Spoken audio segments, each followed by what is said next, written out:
Lodi, papakita ko kung paano ako magpangat ng galunggong. Ganito kasi ang turo ng mama ko na ano ko sa kanya. Inuunan niya yung kanyang sibuyas. Ayan, inapuyan ko na rin. Sibuyas po at saka luya. Okay, luya. Tapos kamatis, ilalagay ko na. May apoy na po yan habang mainit. Ganyan lang po yung ano, hindi po tinutubigan ng mama ko pag nagpangat siya ng galunggong o kaya isda. Tapos isunod na natin yung isda. Ayan.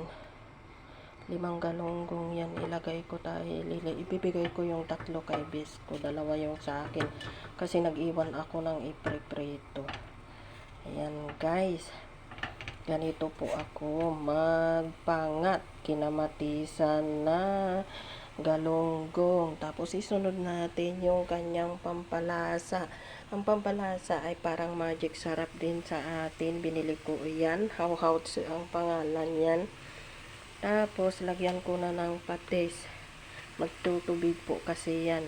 Matutunaw na rin yan pag tinakpan natin mamaya. Tansyado ko na rin ang paglagay. Hindi yan maalat. Yan po.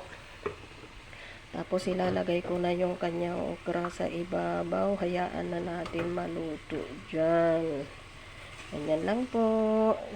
Yan ang turo ng mama ko. Thank you sa inyong lahat. God bless.